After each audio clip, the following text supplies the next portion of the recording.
Notre longue expérience en politique nous fait savoir que parfois, il y a plus qu'une nouvelle par jour. Et donc, nous allons vous parler pendant un bref instant d'autre chose que de Marc-Yvan Côté, de Philippe Couillard et de Bombardier, mais on va y revenir immédiatement à vos questions.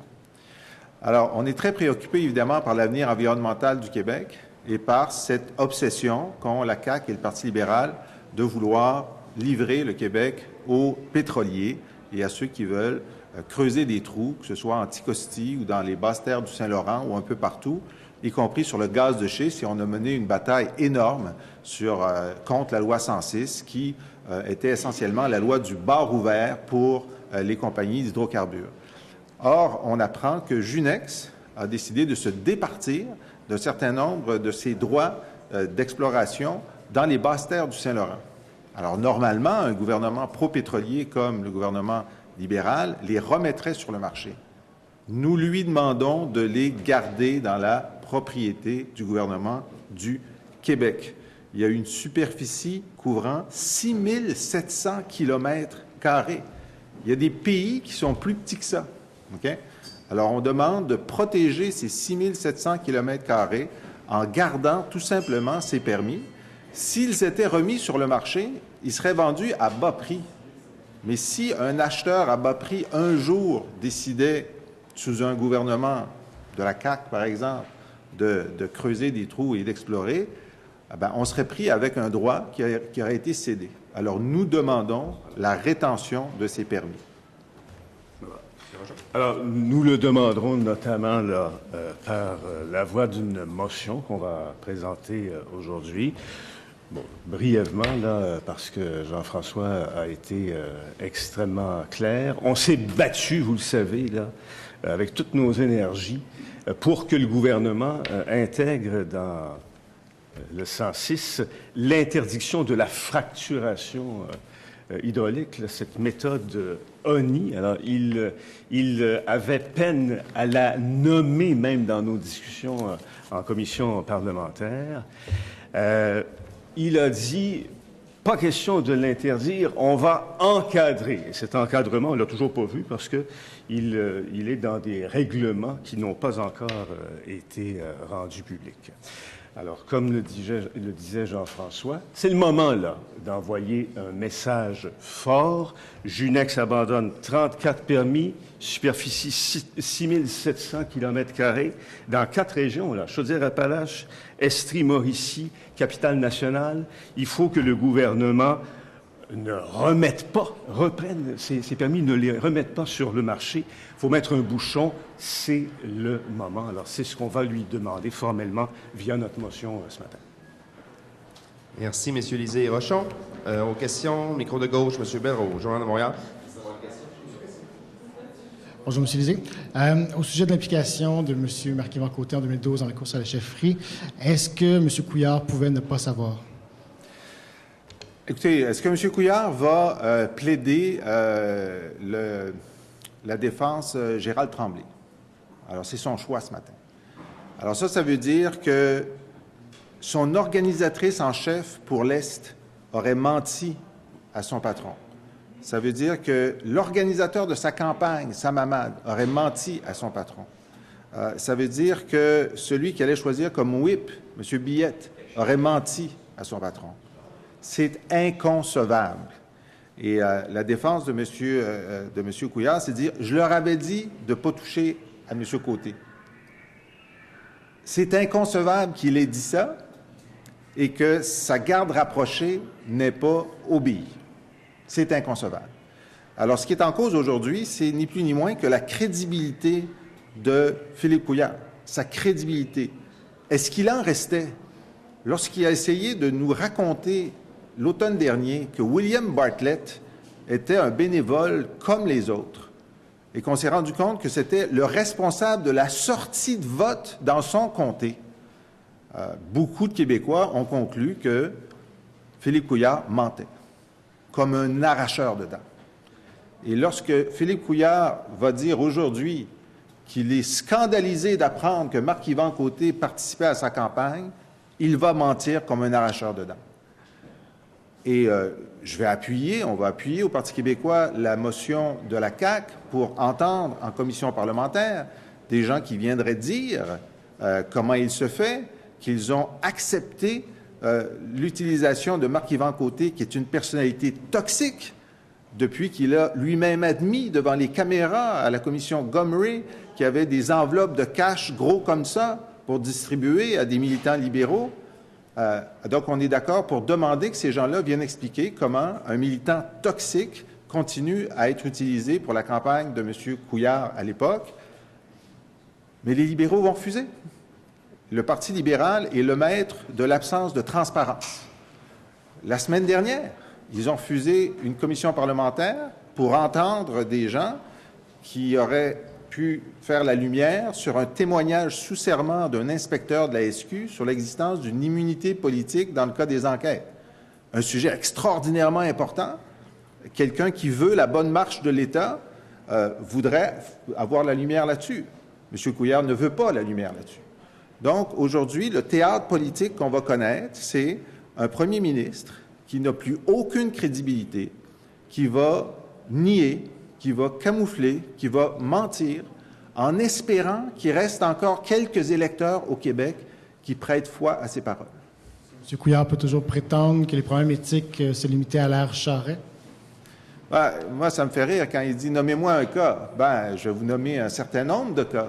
Hein? Vous avez perdu votre ministre de l'Agriculture, vous avez perdu votre leader, vous avez perdu votre ministre de trio économique, Jacques Daou, parce qu'il avait menti. Vous avez laissé votre ministre responsable des institutions démocratiques dire que c'était normal qu'un contributeur libéral soit commissaire à l'éthique.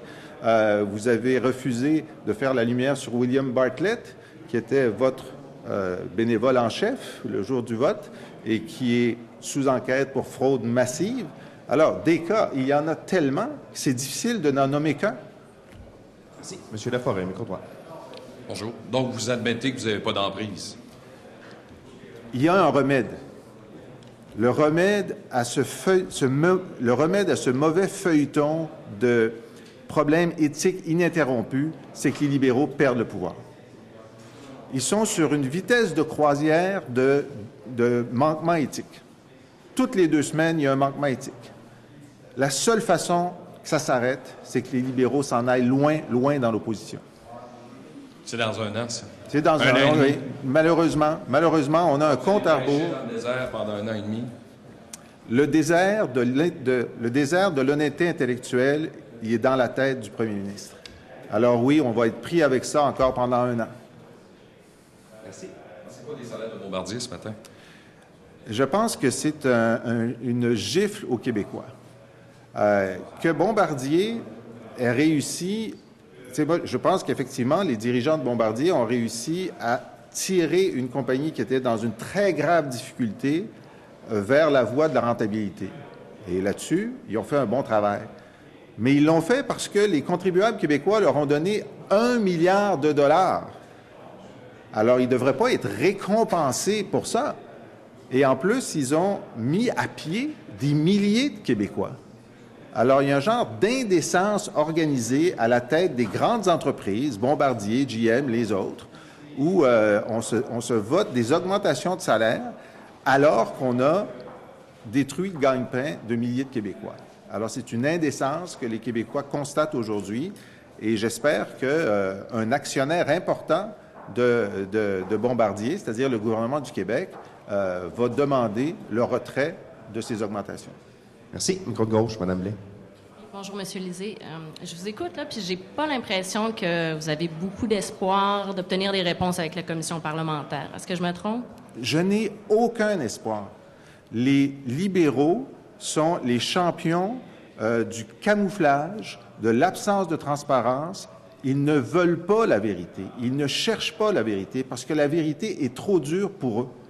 Ils ne la voulaient pas sur la SIC, ils ne la veulent pas sur l'immunité politique dans les poursuites qui a été révélée sous serment par un lieutenant de la SQ. Ils ne le veulent pas dans l'affaire de Marc-Yvan Côté. Ils mentent, ils nous trompent, ils se pensent supérieurs, ils ont l'arrogance du pouvoir et ils ont l'arrogance de penser qu'ils vont être réélus malgré tout ça. Et je pense que c'est ça qu'il faut leur enlever. Est-ce que vous demandez des démissions à cette étape-ci? On va demander des explications, on va demander une commission parlementaire, on va refaire la démonstration qu'ils ne méritent pas la confiance des Québécois. Mais est-ce qu'on pense qu'ils vont se réformer, s'excuser, admettre quoi que ce soit? Non. Ce groupe de libéraux-là fait honte à la marque libérale. Et donc, d'ici l'élection, là, il n'y aura pas de... ou la commission parlementaire, entre les deux, il n'y a rien d'autre, il n'y a pas d'autre poignée que vous pouvez... On va la demander. Vous savez, une des grandes poignées, c'est que les gens qui ont fait campagne contre Philippe Couillard pour Pierre Moreau ou pour Raymond Bachand et qui apprennent aujourd'hui que Marc-Yvan Côté était dans la boucle et que Premier Tech, qui a eu une subvention, a livré 24 délégués à Philippe Couillard. Eux, ils devraient demander une enquête interne au Parti libéral pour savoir si Philippe Couillard a correctement gagné cette course au leadership. Merci. M. Ballas-Reynaud, micro. Pour vous, M. Couillard, si les faits qui sont avérés sont exacts, n'est pas le chef légitime du Parti libéral du Québec? Il y a un risque qu'il ne le soit pas? Bien, si les gens qui se sont présentés contre lui, sans utiliser Marc-Yvan Côté ou William Bartlett, il y en a, parce que ces gens-là, Bartlett et Côté, étaient du côté de Couillard. Je pense qu'ils doivent être très mécontents du choix de cette course au leadership. Alors, j'ai plus confiance en eux d'essayer de trouver des réponses à l'intérieur du Parti libéral qu'à la bonne volonté du premier ministre de trouver des réponses qui le mettraient lui-même dans l'embarras. La première étude qui a été effectuée sur les maternelles 4 ans, est-ce qu'elle compromet votre programme de déploiement de ces classes de maternelle 4 ans-là au Québec? Alors, j'ai regardé avec attention et ce que l'étude dit, c'est que la qualité à l'intérieur des maternelles 4 ans n'est pas au rendez-vous. La qualité des éducateurs ou peut-être la qualité des programmes. Et donc, ce qu'ils recommandent, c'est pas d'arrêter les maternelles 4 ans, c'est lui donner de la qualité. Et quand on se pose la question, qu'est-ce qui s'est passé avec la qualité dans l'enseignement ces dernières 3-4 années? Bien, il s'est passé que les libéraux ont mis à la porte des psychopédagogues, des orthophonistes, des travailleurs spécialisés, et ils ont nui à la qualité. Alors, je ne suis pas surpris de voir que les libéraux ont nui à la qualité de la maternelle 4 ans, puisqu'ils ont nui à la qualité des CPE, des garderies en général et de l'école en général. Alors, la réponse à cette étude, qui m'a l'air très bien faite, c'est de dire, ben oui, il faut investir davantage dans la qualité des maternelles 4 ans et ailleurs. Juste pour nous rappeler la proposition de votre formation politique, est-ce que c'est déployer des maternelles 4 ans dans tous les milieux défavorisés ou partout au Québec, dans un horizon assez rapproché? Non. Alors, nous, on pense que les CPE font un excellent travail pour tous les enfants de 4 ans qui y sont. Les maternelles 4 ans sont un outil supplémentaire pour aller chercher les autres enfants que des parents, souvent en milieu défavorisé, ne veulent pas envoyer dans les CPE. C'est un constat que l'on fait, mais qui sont plus disposés à les envoyer à l'école. Et la maternelle 4 ans est une école. En plus, c'est gratuit, ce qui n'est pas le cas des CPE. Alors, nous, on veut absolument pas démanteler les CPE pour les remplacer par des maternelles 4 ans, ce qui est la proposition complètement ridicule de la CAQ, qui est contre les CPE, toujours été contre les CPE. Ça coûterait beaucoup plus cher. On ne saurait même pas où mettre toutes ces maternelles 4 ans sur tout le territoire. Il n'y a pas de place dans les écoles, on le sait très bien. Alors, et ce n'est pas l'objectif pédagogique. L'objectif pédagogique, c'est d'étendre, et pour étendre, plus de maternelles 4 ans dans les milieux défavorisés pour que la cohorte des 4 ans soit plus pleinement couverte par l'éducation préscolaire. Merci. On va en anglais. Micro de gauche, Mme Fletcher. Good morning. What do you make of the Journal de Québec article this morning about Marc-Yvan Côté and the emails that have surfaced? Well, it's another nail in the coffin of the Liberals' credibility on ethics. This premier, Mr. Couillard, has been denying that Marc-Yvan Côté has had any involvement in his own campaign. The emails that we read this morning say one word, liar. He clearly lied because the people who exchanged emails on Mr. Côté's involvement were very, very close to the Premier, his organizer for the East of Quebec, the person who became whip And clearly the chief organizer, Mr. Ahmad, knew about that. And so Mr. Couillard can no longer hide. Clearly, a person who is politically toxic, Mr. Côté, who admitted in front of the cameras having distributed cash to Liberal militants a few years back, has been involved in the Couillard campaign. And so Mr. Couillard will deny today, as he did when we discovered that William Bartlett, who's under inquiry for massive fraud, was not someone important in his organization. And then we discovered that William Bartlett was heading the Get Out the Vote operation for Mr. Couillard, so he was a key organizer. And so Mr. Couillard will keep denying, and I think the Quebecers will keep not believing him. What do you think needs to happen going forward? The CAQ is calling for a National Assembly hearing. Do you agree with that? We will support the motion, and we fully expect the Liberal Party to refuse to shed any light on this, as they refused last week to shed any light on a policeman who sworn that there was a mechanism to shield Liberals from prosecution under the Charest government. And so the Liberals are not truth seekers, they're truth hiders. So we'll keep asking, but we feel the only remedy to this bad series of ethical lapses is that the Liberals will be put out of their misery in the next election and pushed way back in opposition. Merci.